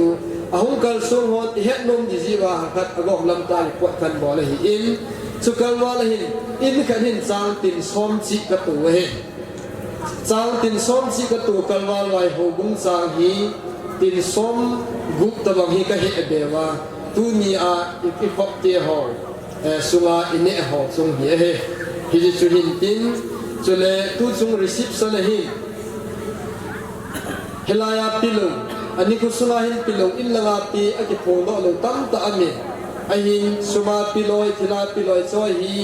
secretary pur report a hoi ta na ko in tu hin hin phone le อันนี้ก็เสียเขียวอย่างนี้จีจุนก็เสียลอยมันก็เสียลอยมันจีจุนอันนี้ก็เหตุที่มันติดอาบอนจะแกยินที่ทุกเส้นเอาลุกสุแกน่ายที่ไอ้เหตุยังวินตีมนักการเมืองวินเกี่ยมันอากรที่ล้ำปีนเลยถ้าปีนนิ่งทำที่อาก็เกี่ยลากิปาทุกันเสียนะก็บอลหินเลยก็ปุ่นหินก็เสียหินลำเล็กที่ง่ายดำหัวหินกิปาทุเสียนะวิจันจุฮีหันหลังอาบาลายกิเหตุสะเบลูมหวินกิกันติ้งเลียนคอมจอมสายในบอลกิจอยู่เฮ้ยกิเหตุสะเฮ้เลียนคอมลำกายที่มีคอมมิตี้ฮอลกันนาหุ่นลุ่มปาโตโกลังนำดุนละคันเคสโซเจเนอร์สกัดจิปุ่งกิทูหันดิ่งเฮ้สุเลเลียนคอมน่าให้จุบลีวางเวนะสลับขัดอามินฮิจิฮีลอตรีอินิลาอดีเฮ้ลอตรีชูดังกาสมขัดขนายลิกิจอดีเฮ้ฮิจิลอตรีอินเสียงดิ่งหินกัมบีควยหัวนิสับดอกหิกินมินลลฮีอินสุเลลีลีนอามานีก็มาฮีลอตรีละนมเจ้าเสียนสุมสมขัดอิปีดิวอิมินิกิจิลุสาดิวอาจจะพอเลยสิลงานมินนจีนัสเรลนัมเบอร์ดุมซุยอาจูสนับบุลฮัมขัดนาฮงกิเฮลลูนาจิจูจุบลีบางอินดอดีเว้เฮจิจูตุนินิลฮากิปาทูสิกัลวาลูวาอิกิเฮตุสานาหินตินเซฮีลเซวาลัมเนปะตินินกิงไงดมุเตกิมาพัดสันสุตันเตกกิปะที่จะขันนัดอยู่ที่ละลุงฮัลอมเจเจตันตัวฮิปาเลนมิลลินาโกนาฮีทุจิงปัวโกนาฮีรีพอร์ตนี่ไงดีวะเห็นอามาจีรีพอร์ตนี่ใจเตียงเละลาขัดอินิสาคมเดี๋ยวจีสาคมสุนวายฮีตุนจุงอาดินากิขันนลาจงนี้เดหิตาอินฮิกิลหานาลาจงนี้หินตินเวลบันหินลำกาอินตินฮิจีสาสุนวายฮีเซ็นเตอร์เชิร์ชจะสร้างว่ากูนาฮิกินคุมขานาดินา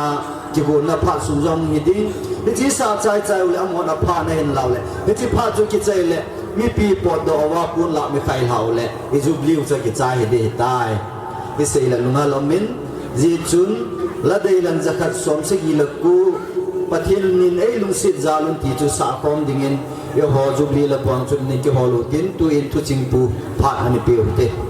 ปั๊มจะจิงกินกันปีที่รีพอร์ตมาหินเก็บพัดลมลงหัวใจในช่วงแรกวันนี้สิ global pandemic COVID-19 อันนู้นจังเลยที่จุดนี้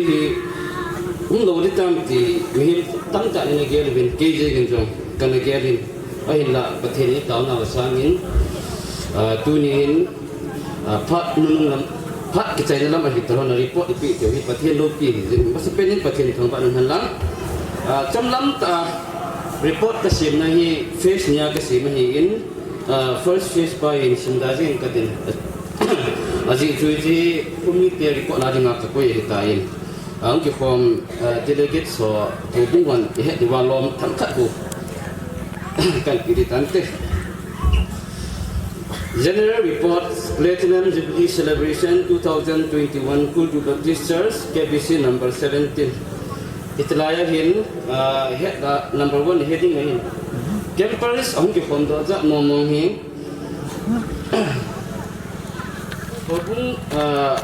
hobung igi hi in tu ang jin hi yam te Jubilee ko hi amo hi recent ka akisi ji chun amo hi hobung hi lo bang win hobung delegate sola ta jaw lo phat la chu twai bon hi to che la hi line ko hi te Number 1 here, Mobile Baptist Church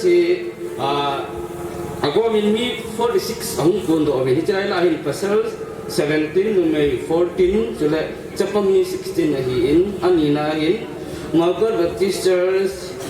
ang kondo hi pasal somtun lagi numay somtun chapang som. Total lahi 78. Atum nahi Paimo Baptist Church pasal somdako namai somdako japang somdali total lahi 52 abana ni Alkuman Baptist Church pasal sommi namai 25 japang somdagi total lahi 63 somtumna group ahin tele Pihang Baptist Church pasal somdago namai somdali japang somdani total 42 Morin Christian Church pasal segi numenga tapang ni total 14 lagi ini Center Church sasa pasal 29 numeri 34 tapang 17 total 80 amohi tujuh campus delegate datang pin hitabe jule abana hi lanca Baptist Church pasal 6 numeri tapang thum gom mai 11 untuk bini somami kat abana atai na kuna hin platinum jubilee choir amohi pasal ni somami li 14 ahi jule numeri 18 ahi bin total ahi 32 sain tujuh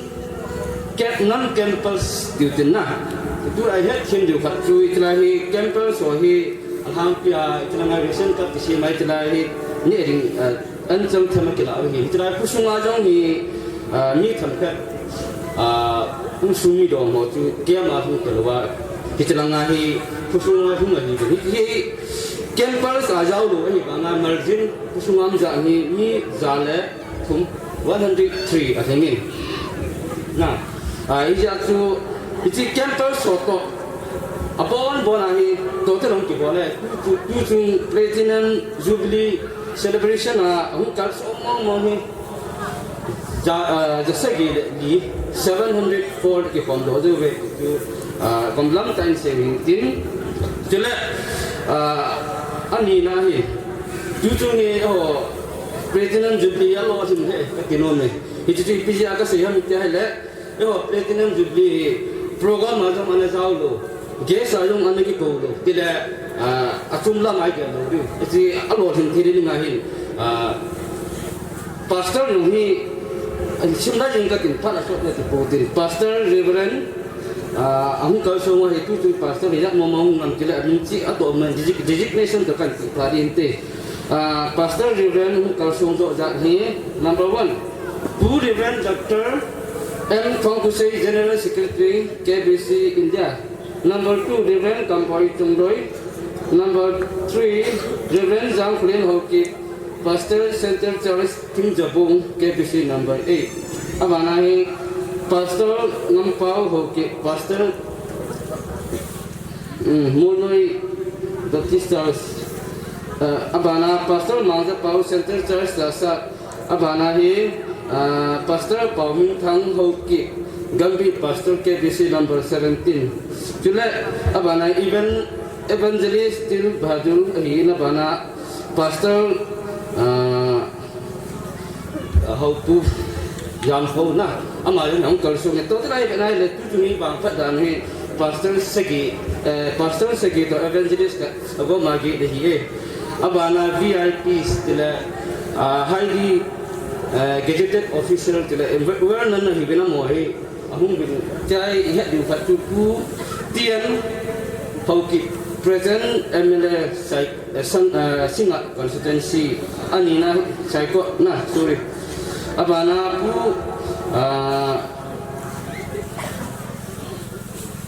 pu thangku hai SO Tuibung area Trutanpur abana pu lep jamang social worker abana pu pucing DIPR infal amo yang hi ang haji ben pun do lo din kon ya tu bin cha kan pun do hi tin tela ate dalam hitain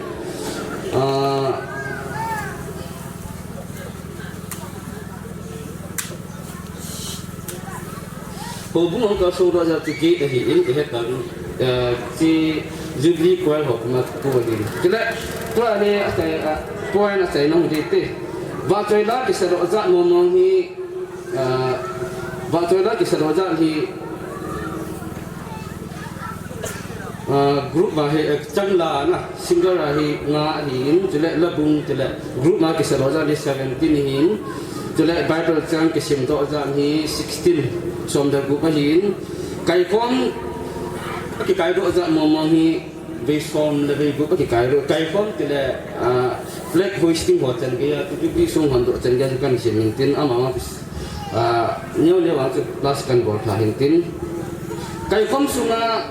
mi pi atang kai ro ni pi ni tu giả như thế này ý ra cái họ đó thì mi rằng là cái tự chất cái phòng đó kìa họ đã người dạy như cho nên bạn này hiện thang xuống là hậu sa cái này phim tạo hậu sa họ dùng hung càng xuống cái nó mà cho mình chân chính chúng độ cái cái gì ba thằng mình xây chi phop màu cắt number 2 ba mang này căn chi phop làm chợ atum na ba mang chợ chi phop alkumen ba jang ko chi phop mor vai lu abana ba xây boy chi phop pai mor ba xây căn chi phop koi kai cho nên ở đây na sẽ ghi na hi ba thằng tin là ama representative ba lao pai so lehin để dùng le ama hung le tai hi chu ko sa sẽ ghi to gazetted official li to na pastor sẽ ghi tu ni celebration is very grand grand ni la hai lo hin tai chi ha ni it phun do lo ri kan lo kan phun do hi tin cho nên Pachin tua hu lim na ki bol do za mo mo hi po na ve segi ki bol do in tile tu ha kai form na tang pi ni kai form se ka bol ni yong da tu hai tam ti se ni chum aditya jamin thong dong ka ti pasal ni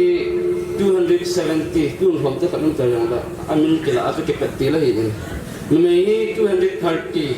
ago mai total lai 500 hiện cái chân chu report này chỉ lệ chăm chắc lại cái gã xe đó về nun chú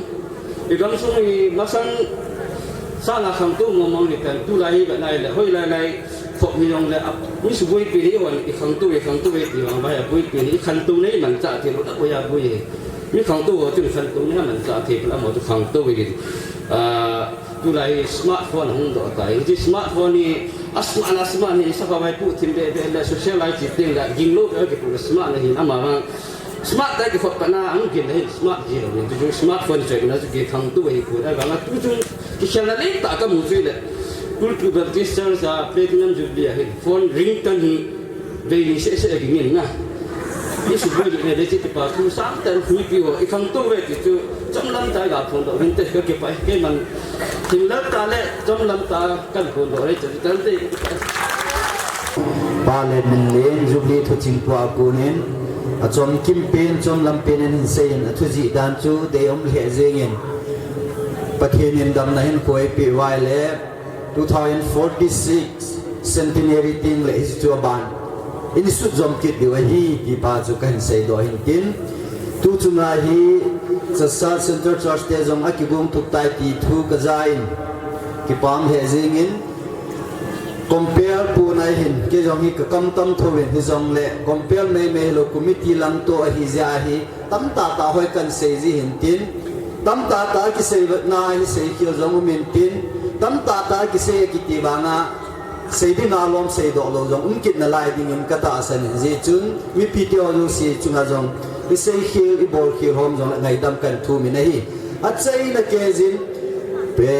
ben welcome get na mai lang khu na hum ni wa ka lim na na hi win tu hin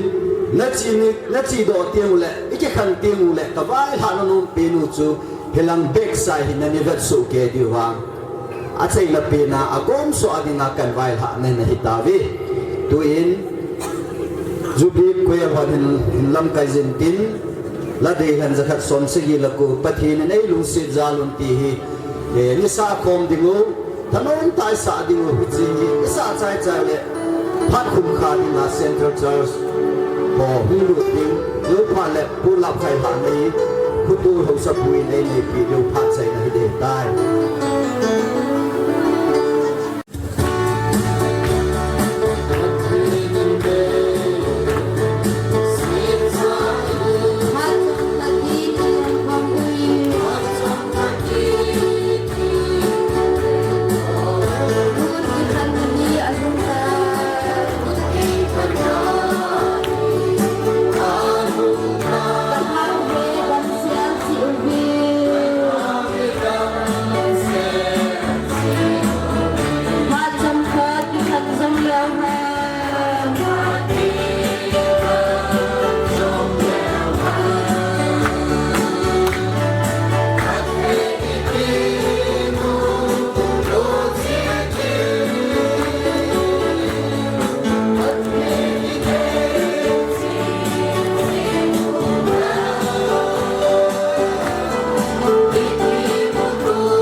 zo se bon chan to te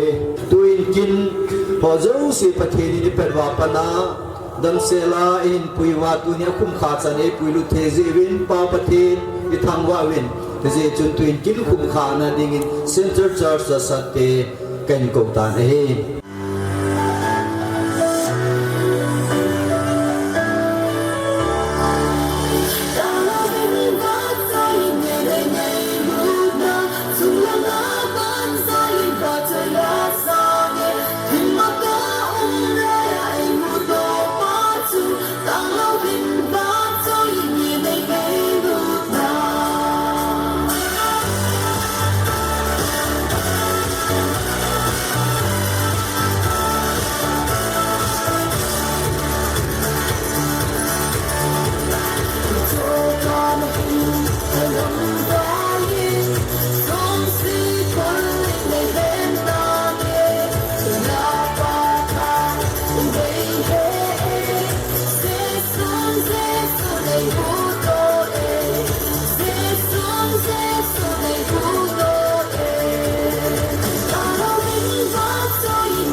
no vai ha na thu ka sei num so ke win ka sei man pu win ka kin em lao le ka ti pa lao le ka vai ha na num pe nu chu ke na hun ka zi win zi chu na chi to ke man na ga pi le chu ho bu wi ke tu chu ma ho ka song zo se ni chi wa ki na chu ka kai sa pe na hi le ye mai de zo su ka tu sei ke ham azin de he yo hi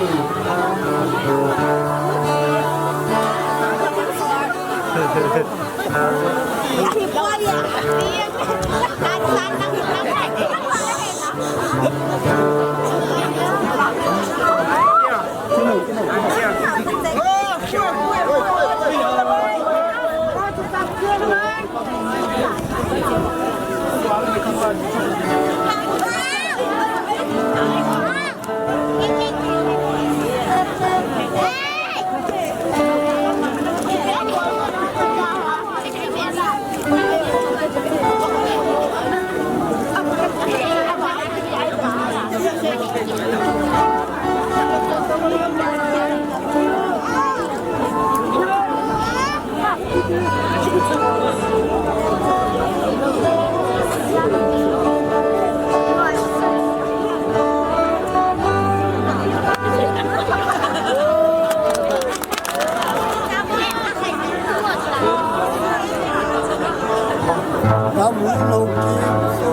가까이 따뜻한 바람시기야의 가까이 숨을 싸고 아멘.